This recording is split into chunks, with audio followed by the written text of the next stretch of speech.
안녕하세요.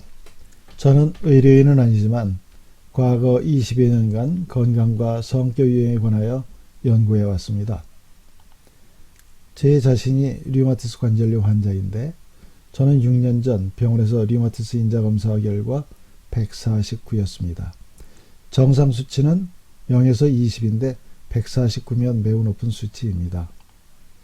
10년 전부터 왼발 약지가 통증도 없이 왼쪽으로 틀어져서 처음엔 왜 그러나 생각했지만 통증이나 불편이 없고 워낙 병원이라는 곳에는 가기 싫어해서 그냥 방치해 두었었습니다. 그러다 아들 회사에서 부모도 무료로 종합건강검진을 해준다기에 검사를 받았는데 위와 같은 류마티스 인자 수치가 검출되었습니다.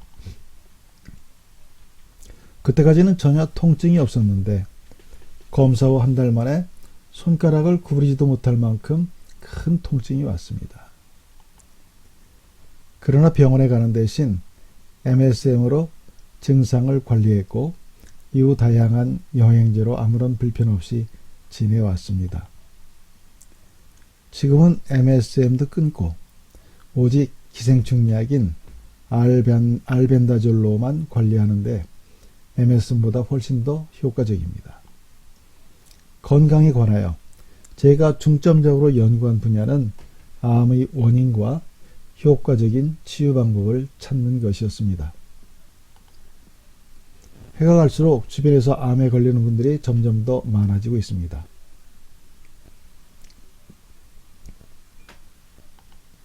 통계적으로 봐도 암 발생자와 암 사망자는 폭발적으로 증가하고 있습니다. 현대의학의 암 치료 기술은 날마다 발전하여 암 5년 생존율이 획기적으로 향상되었다고 합니다. 많은 암 전문의들은 암은 이제 관리 가능한 만성질환이 되었으므로 암에 대하여 공포심을 가질 필요가 없다고 말합니다. 그러나 경험적으로 볼 때 우리 주변의 지인들 중에는 암에서 완치된 사람들보다 결국 재발해서 사망한 경우를 더 많이 보아왔습니다. 저도 형제 두 분을 암으로 잃었습니다. 한 분은 폐암 3기, 현대의학에 전적으로 의존했었고 또 한 분은 직장암 4기로 현대의학은 물론 이런저런 대체요법도 적극적으로 활용했지만 애석하게도 결국 모두 재발하여 하늘나라로 가셨습니다.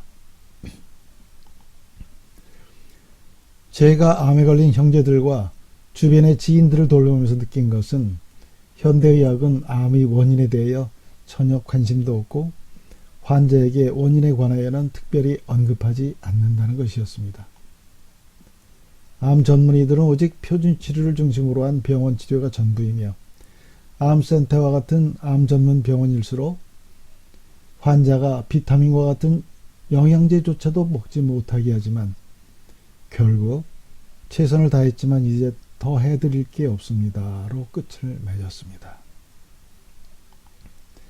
환자의 가족들이 보기에 그들은 환자가 죽어도 아무런 가책이나 미련도 없는 것처럼 보였습니다. 나는 의사로서 내가 할 도리는 다 했다. 그렇습니다. 그들도 최선을 다했을 것입니다. 그러나 한 가지 아쉬운 것은 자신들의 의술 외에는 절대 허용하거나 인정하지 않는 것입니다. 암은 사람의 생과 사가 걸린 지극히 중대한 질병입니다. 현대의학이 발전했다고 하지만 암을 완치하는 수준에는 아직 도달하지 못해서 자신들만이 최선은 아니며 모든 가능한 수단을 다 써야 함에도 그들은 자신들이 인정하는 것 외에는 절대 허용하지 않습니다. 국가 권력이 부여한 고난이지만 오만해도 그렇게 오만할 수가 없습니다. 대부분은 환자를 대하는 태도도 뭐 하나 물어볼 엄두도 못 낼 만큼 위압적이고 고자세입니다. 그런 모습이 환자에게는 또 다른 스트레스 요인입니다. 더군다나 현대의학의 암 전문의사들의 행태는 도를 넘고 있습니다. 최근 유튜브를 통해 구충제의 항암 효과가 알려지면서 거의 모든 약국에서 구충제가 모두 품절되어 알벤다졸과 펜벤다졸은 사려고 해도 살 수가 없는 상황입니다. 구충제의 항암 효과는 조 티펜스라는 폐암 말기 미국인이 펜벤다졸과 몇 가지 영양 보충제를 써서 극적으로 완치되면서 유튜브를 통해 세계 각국에 널리 퍼져나갔습니다. 물론 이분은 최신 항암제 임상시험에 참가해서 그 항암제도 같이 맞았습니다. 그래서 의사들은 그렇게 말합니다. 조 티펜스가 완치된 것이 항암제의 효과인지 펜벤다졸의 효과인지 정확히 알 수는 없다. 그러나 같이 임상에 참여한 다른 모든 암 환자들은 다 돌아가셨습니다. 오직 조 티펜스만 살아남았습니다.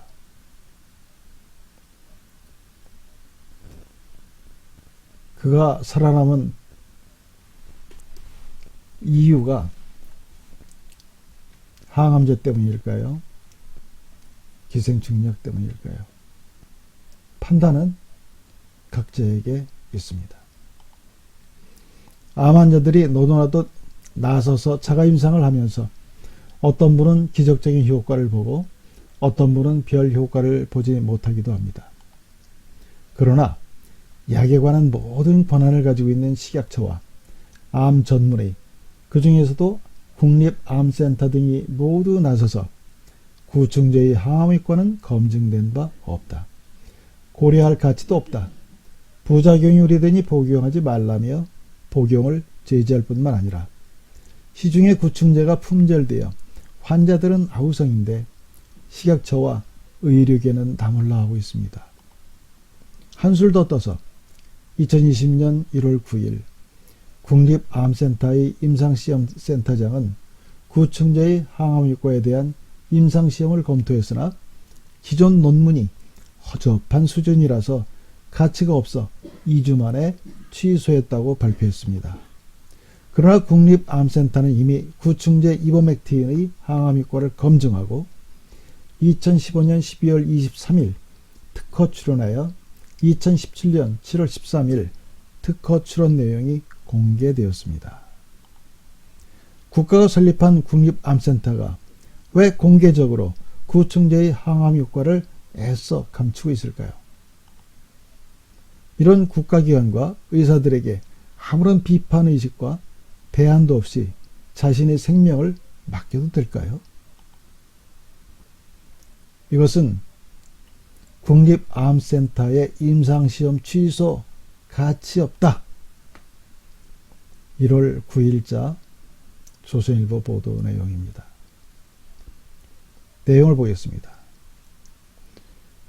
보건복지부 산하 기타 공공기관인 국립암센터에서 논란이 되고 있는 개구충제를 포함해 구충제의 항암 효과를 확인하기 위해 임상시험을 추진했으나 취소했다고 9일 밝혔다.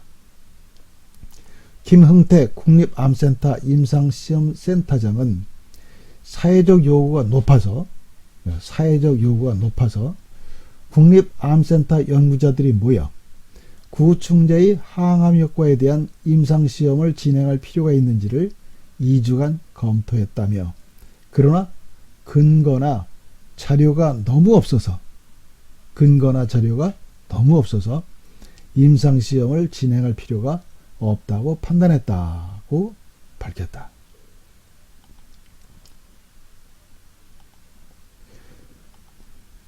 김 센터장은 유튜브에서 제일 괜찮다며 많이 인용된 논문도 검토해 봤는데 이것조차도 허술했다며, 특히 펜벤다졸이 보이는 기전, 일어나는 현상이 의학적으로 큰 가치가 없었다고 분석했다. 그는 펜벤다졸은 암세포의 골격을 만드는 세포 내 기관을 억제해서 암세포를 죽이는 걸로 알려져 있는데, 이러한 용도의 항암제는 이미 1990년대에 1세대 세포 독성 항암제로 만들어졌다며 2020년 현재는 1세대 항암제에 더해서 표적 항암제, 면역 항암제 등 3세대 항암제까지 쓰는 시대라고 설명했다. 그래서 펜벤다졸의 효과가 입증되지 않은 게 아니라 효과가 없다고 봐도 된다고 강조했다. 이렇게 발표를 했다고 합니다. 유튜브를 통한 환자들의 자가 임상시험을 보면 구충제는 암뿐만 아니라 류마티스 비염, 당뇨, 고혈압, 다양한 질병들의 효과가 탁월하다고 합니다. 의학적으로 사망 선고를 받은 폐암 환자가 펜벤다졸로 치유되었습니다. 그것도 한두 사람이 아닙니다. 암센터는 다른 구충제를 항암제로 특허 출원했습니다. 이버맥틴을 유해성분을 포함하는 종양 마크로 RNA-21 저해용 조성물. 이것이 2015년 12월 23일 국립암센터가 특허 출원한 것입니다. 그 출원 내용을 보겠습니다. 이게 특허청에서 제가 다운받아온 자료입니다. 국립암센터 출원인이 발명자는 박종배, 김종헌. 이분들이 연구를 했겠죠. 그 내용은 이렇습니다. 본 발명은 이버맥틴을 포함하는 종양 마크로 RNA-21 억제용 조성물에 관한 것으로 구충제로 사용되던 이버맥틴의 새로운 용도를 발명한 것이다. 본 발명의 이버맥틴을 포함하는 조성물은 암세포를 효과적으로 사멸시킬 수 있어 암의 치료 또는 예방에 효과적이다. 아니, 구충제 정도의 그 항암효과는 1세대 항암제에 불과하고 지금 2세대, 3세대 그 면역 항암제가 나와 있기 때문에 이것은 별로 볼 것도 없다. 볼 필요도 없다. 효과가 보잘것없다. 이렇게 그 발표한 암센터가 이런 특허를 왜 냈을까요?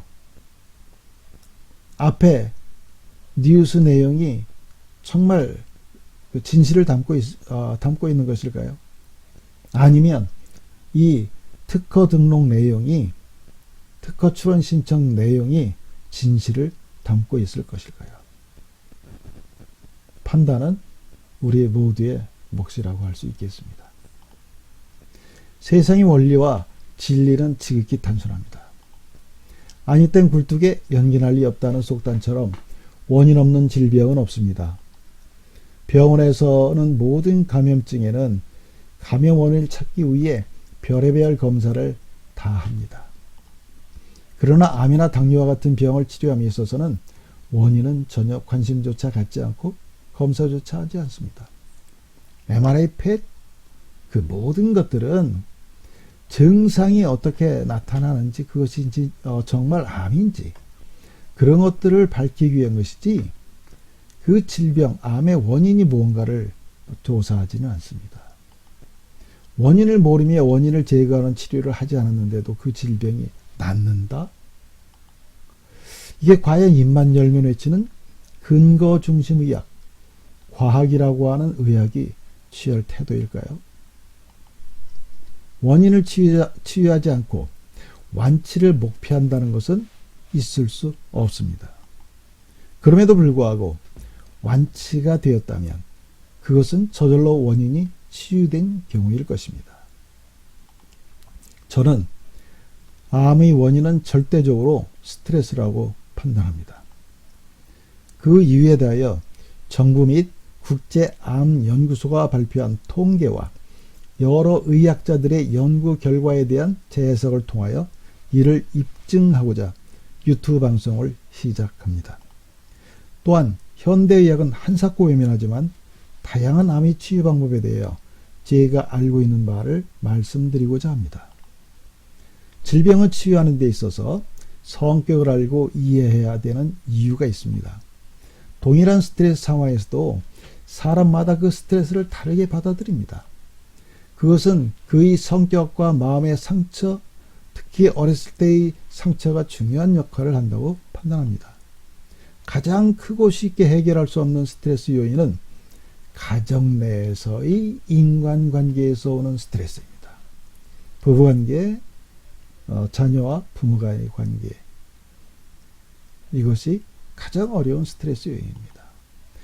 직장이나 단체의 구성원 간 갈등 또한 피하기 어려운 스트레스 요인입니다. 그러나 회사는 그만두면 그뿐입니다. 그 다음엔 금전적 어려움 등 물질적인 문제들도 있습니다. 이 모든 스트레스는 어떤 상황이나 문제를 어떻게 해석하고 대응하는가에 차이가 발생하는데 사람의 성격 유형에 따라 그 방식들이 결정됩니다. 똑같은 상황을 어떤 사람은 즐겁게 받아들이고 어떤 사람은 괴로움으로 받아들입니다. 따라서 동일한 사안이라도 서로 다른 해석과 대응 방식이 있다는 것을 서로 이해하고 타협하지 않으면 갈등이 일어나고 이것이 극단적이거나 장기화될 때 질병도 발생된다고 판단합니다. 질병의 종류는 그가 겪는 스트레스 정도에 따라 결정된다고 생각합니다. 가장 극단적인 스트레스는 자살을 일으키고 그 다음은 암을, 그리고 스트레스 정도에 따라 당뇨나 고혈압 등 다양한 질병을 일으킨다고 판단합니다. 앞으로 이와 관련되어 제가 터득한 자세한 내용들을 말씀드리겠습니다. 시청해 주셔서 감사합니다. 안녕히 계십시오. 다음 시간에 또 뵙겠습니다.